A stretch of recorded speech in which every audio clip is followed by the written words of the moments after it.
2017, the San Francisco 49ers bring in Kyle Shanahan to be their head coach. Super Bowl play calling aside, this is a guy that had done some really good things with Atlanta in that offense, especially in 2016. As a guy that helped coach Matt Ryan to be his absolute best, to be an MVP of the league and all of that. So you bring him into the fold, and then about halfway through the season, you execute the trade to get Jimmy Garoppolo, where you only had to give up a second-round pick to get him. So you look at the San Francisco 49ers with Kyle Shanahan, and you've got your general manager in play now, and John Lynch, and both guys are there for the long term. And you're thinking that you've got potentially your quarterback of the future, and then you go out there and win, the last 5 games of the season with Jimmy G at the helm?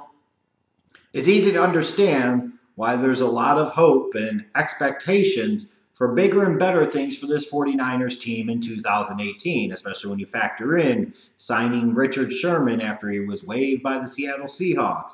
Now you've brought in a veteran leader and presence in that secondary, even coming off of that torn Achilles. You're talking about a guy that you project to still be one of the better, if not one of the best corners in the league, brings you some championship experience.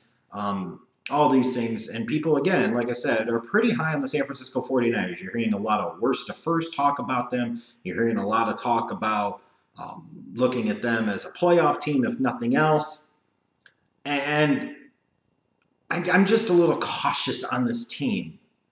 I'm not quite as bullish as others might be. And I just don't quite see it yet. It feels like to me more so that the 49ers are a year away than ready for right now. And again, as always, could be completely wrong. And if I'm wrong, I have to own it, need it. And 2, some of you, especially 49ers fans, will never let me forget about it. Because if I'm right, I won't hear shit about it. But if I'm wrong, I'll never hear the end of it. And that's just life. Tough shit. You got to deal with it. But when you look at this 49ers team, there's reason for hope and there's reason for optimism and there's reasons to think that this season could be better and that the end of last season could be a good indication of things to come. And typically when you see teams that are bad finish a season well, then the next season they do tend to do better. That is true, but that's not always a guarantee. And I still see a team with quite a bit of concerns and a number of holes all throughout the roster for everybody to get so really, frankly, giggly tits about them.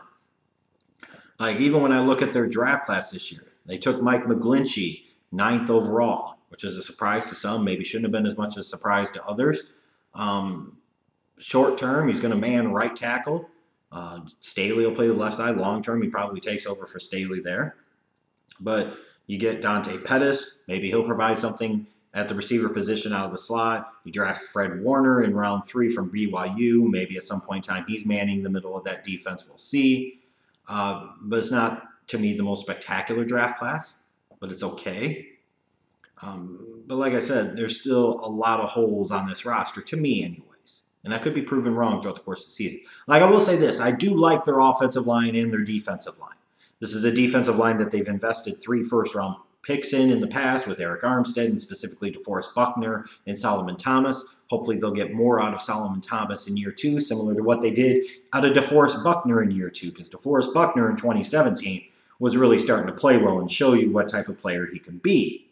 You get Solomon Thomas to follow a similar trajectory, that 49ers defensive line is going to be really good, especially getting after the quarterback. An offensive line, McGlinchey, I think, is going to be really solid on the right side, similar to a la Jack Conklin for the Titans.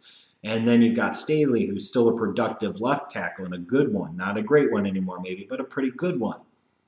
And that offensive line isn't that bad. And that's a good place to start off with when you're building a team. You hear a lot of old school philosophies talking about building championship teams through the trenches. Well, the 49ers at least somewhat are trying to be on their way to doing that. But in so many other areas, I have concerns about this team. I look at the defense, and yes, you've added Richard Sherman, but I still have some concerns about the secondary. I don't know how good the secondary really is. The linebacking group I don't think is anything to write home about, frankly. And maybe Fred Warner at some point in time, if he's starting, he could be productive. But even I had concerns about him at BYU. I look at the offense, the running game. You get rid of Carlos Hyde. You cut last year's 4th-round pick Jamal Williams. Then you bring in Jared McKinnon, give him money in free agency, And he, of course, tears his knee up on the last day of a practice when it didn't matter. Because, of course, that sucks for McKinnon and it sucks for the 49ers because they had hopes and expectations for him. Part of the reason they felt comfortable letting Carlos Hyde leave via free agency. Well, now you don't have either one of these guys. Where is that running game going to come from for this team? Where is it going to come from? And then you look at that wide receiving group. What do you got? Pierre Garçon, Marquise Goodwin, and you throw in maybe a Dante Pettis, Tywan Taylor. I mean, is that really a receiving core that gives you a ton of confidence? Is that a receiving core that you feel absolutely great about, even when you throw in the tight end group of Selleck and Kittle? Is that really a tight end and receiving group that you feel like is going to make all types of big plays and do great things for Jimmy G? No. I certainly would not think so. And then even Jimmy Garoppolo, frankly. As easy as it is to jump on the Jimmy G bandwagon with the team winning those 5 games in a row or whatever to close out the season, that was at the end of the season and different things came into play and different things happened with that. And even when you look at Jimmy Garoppolo's numbers, they were solid but not spectacular. 7 touchdowns and 5 picks. And in the start, 6 touchdowns, 5 picks. These are not exactly numbers that you'd go freaking bragging about. And I understand for 49ers fans, the want and desire for him to be the guy. But let's not just crown his ass too quickly. And you look at the 49ers, when they made the trade, I will say they did the right thing because they don't have a ton of stars in their team. They're not paying a bunch of bad contracts at this point. They had to give Jimmy G a ton of money to keep him and find out truly if he could be the guy. It was worth that risk financially with the 5-year deal, which really is a 3-year deal if you think about it in the NFL sense. They needed to take these next 3 years to really find out if Jimmy G can be the guy. He could be. And I'm not here to hate on him, and I'm not here to say that he's not, because he most certainly could be. What I'm saying is right now is it feels like a lot of people are putting the cart before the horse for a guy who has started all of, 7 career games in the NFL and is already in his mid-20s? There are things to like about his game. And clearly from where he was at Eastern Illinois to where he's at now in the NFL, there is a massive difference in him as a player, and I've seen it, that is for sure. But the skill talent around him is so-so. The running game is very questionable around him. There's holes on that defense. I just feel like people should be pumping the brakes on the expectations just a little bit. Just a little bit. I do agree the 49ers will be improved. And I do agree that they're going to be somebody that you at least have to worry about on the schedule. They're not going to be viewed as an automatic win. But you're hearing like this worst to first talk. The Rams were light years better than the 49ers last year, and I don't see where the 49ers got so much better or the Rams got so much worse to where that gap has closed that significantly. Where does that come about? And also, when you look at this, you also have to put into play the fact that the NFC is really, really loaded. Like I said, it's the NBA Western Conference in the NFL. That's what it is. It's the NFC is the NBA's Western Conference. So the 49ers could win like 8 games, maybe 9, be vastly improved and look really, really good at times and still not sniff the playoffs. And that's what I kind of anticipate happening here. Look, I think they're going to be better. I think they're going to be improved.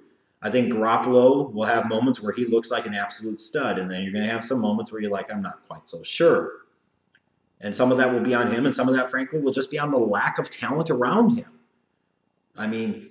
Jimmy G alone hasn't done enough to give you enough faith that he could totally take a bunch of ham and eggers on offense and lead him to the playoffs. He just hasn't. You might want him to be. You might pretend him to be, but he's not. He's not. So let's stop pretending he is until he proves otherwise, and he might. Let's stop pretending right now. Like I said, I think the 49ers are a 500 team, maybe just a little bit above that. Maybe they can stay in the playoff mix. But, man, it feels like a very big leap to sit there and have them jump all the way up from worst to first and pass the Rams and win a division and make the playoffs, have a home playoff game. That seems like a very big reach to me at this point because the truth is this 49ers team still has a lot of holes and to me feels like they're still at least a year away from really being a contender.